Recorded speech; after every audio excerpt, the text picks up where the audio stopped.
একাত্তরে গণহত্যার জন্য পাকিস্তানের ক্ষমা চাওয়া নিয়ে আলোচনা হয়েছে। দীর্ঘ 15 বছর পর ঢাকায় হলো বাংলাদেশ ও পাকিস্তানের পররাষ্ট্র সচিব পর্যায়ের বৈঠক। ফরেন অফিস কনসালটেশন বৈঠকে দ্বিপাক্ষিক স্বার্থ সংশ্লিষ্ট বিভিন্ন বিষয়ে আলোচনা হয়েছে। এই বৈঠকে 1971 সালে বাংলাদেশে গণহত্যার জন্য পাকিস্তানের ক্ষমা চাওয়ার বিষয় নিয়ে আলোচনা হয়েছে।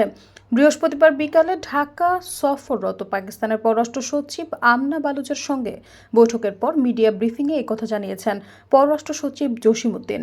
পররাষ্ট্র সচিব বলেন, বাংলাদেশ ও পাকিস্তানের সম্পর্ককে এগিয়ে নিতে উভয় পক্ষ একমত হয়েছে। বিশেষ করে 71-এর অমীমাংসিত বিষয় কৃষি, ব্যবসা বাণিজ্য, শিল্প, সংস্কৃতি, খেলাধুলা, সরাসরি ফ্লাইট চালু, উচ্চশিক্ষা বিষয়ে আলোচনা হয়েছে। তিনি বলেন, 71-এ গণহত্যার জন্য পাকিস্তানের ক্ষমা চাওয়ার বিষয়ে আলোচনা হয়েছে। 71-এর অমীমাংসিত বিষয় নিয়ে আলোচনা করেছে বাংলাদেশ ও পাকিস্তান। খুব শিগগিরই বাংলাদেশ পাকিস্তান রুটে সরাসরি ফ্লাইট চালু হবে।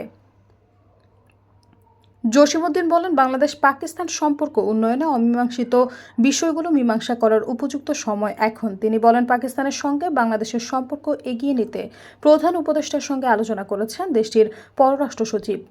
সৈয়দা ফারিয়া, সমযোগ।